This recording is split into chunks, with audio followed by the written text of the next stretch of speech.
Do you think your business model is solid? Can it actually stand the test of time? Come closer. Let's talk. Today's business is quite different from what obtains before.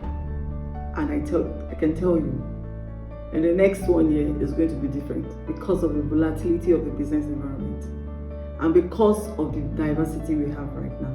Not only that, because of the sustainability policy of the UN.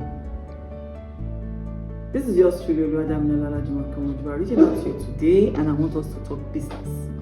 You know, the business world has actually changed, and it is expected that every business owner and board of directors should sit down frequently to look at what is still relevant in their business organization in terms of what obtains in the market and the business environment at large. You agree with me that the whole world is experiencing a fantastic, let me use that language, let me not use a negative language, fantastic situation right now in terms of economic conditions. We have a lot of issues coming up and a lot of economic hardship everywhere. But I want to tell you that you can actually review that business model. And for you, if you're a startup, the business model is very, very important.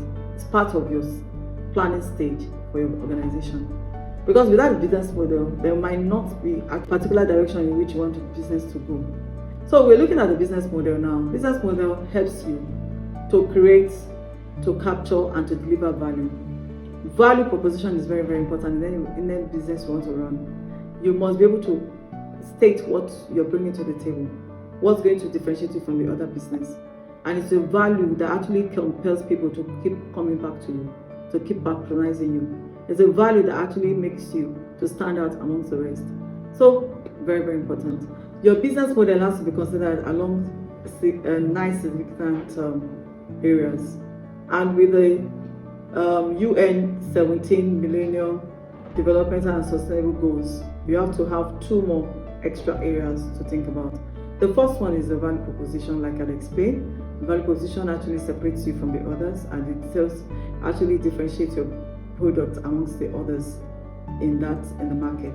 The second one you have to consider is your customer segmentation. You have to be able to segment your customers, because your business can actually serve everybody. No matter how good, how excellent your business or your product or services, it is still important that for you to know that you can serve everybody. So you have to actually know, who are my target market? Who am I reaching out to? You can actually have it in the range of the age bracket, or maybe the income, earning status, and things like that. So there are lots of factors that actually come to play in that regard. But it's important that you define your customer segment. The next one is your channel. What channel are you going to use to reach out to the customers you have actually segmented? What channel? You can actually, if you have a product for the Gen Z, you cannot tell me that you want to start reaching out to them through the TV. I mean Gen Zs actually sit in front of TV these days.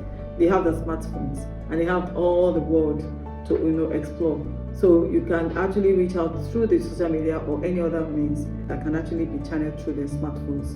So another one is your customer relationship. Very, very important. Your customer relationship is essential, because these days, if your business is not customer centric, before you know it, you're packing your load.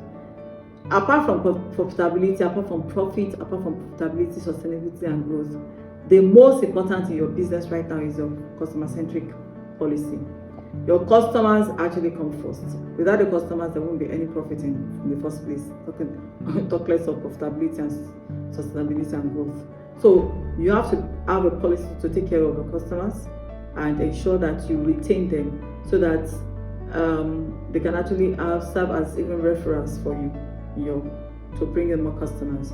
The next one is your revenue. Your revenue is very, very important. You must be able to define your revenue. Okay, what source of revenue am I going to explore? Your revenue actually, helps you to look at where you can actually get all the money coming in, in terms of the sales, in terms of all the things that you can actually do to bring in the revenue to organization. The next one is the key resources.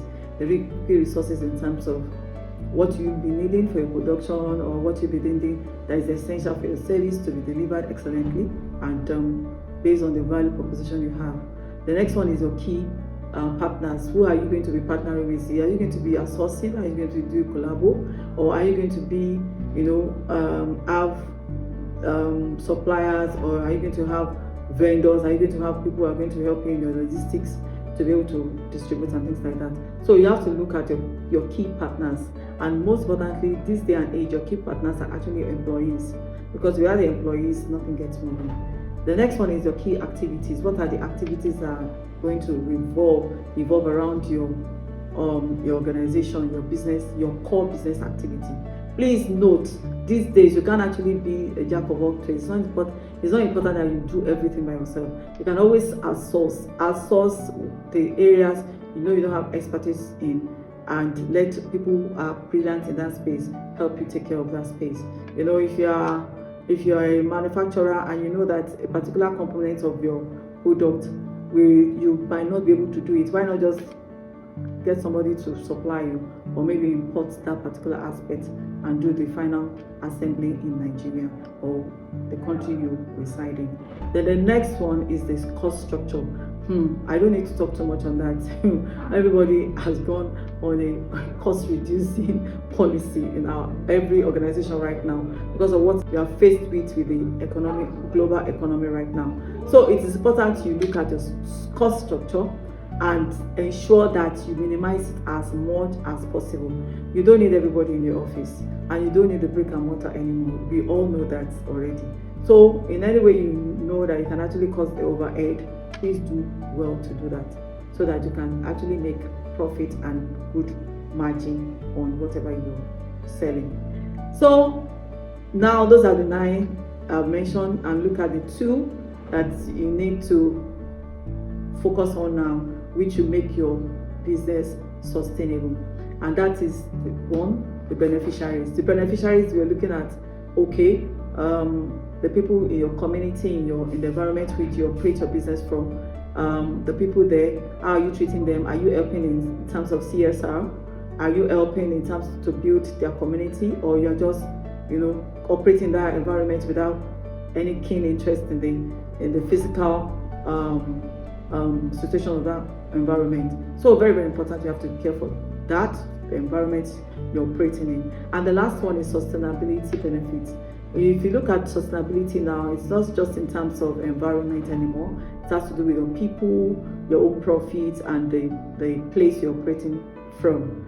Because you can't afford to just be producing hazardous chemicals or gases into the air that will affect the health of the people. No. So that's why you are advised, every company now is advised to look into green energy and every source that is safe for human consumption and human habitation and the global planet at large. So that's about the business model plan. If you have any issue with writing up or developing a business model for your organization or your business model canvas, please do well to come get in touch with me via the link that I provided below, and do well to drop your comments as well. Very, very important for us to look at how to scale, because without sustainability you might not be able to scale your business. Your winning business model must focus on customer user experience rather than just your company's interest. So you must be able to develop your business around your customer. That is the intent now. So, like the quote of Josh Kopelman said, write your principles in pen, your business model in pencil. Always let it be opened for review so that it can actually reflect the present day or the economic reality at the time. This is Oluwadamilola Jumoke saying to you, stay positive and keep scaling. See you in the next video.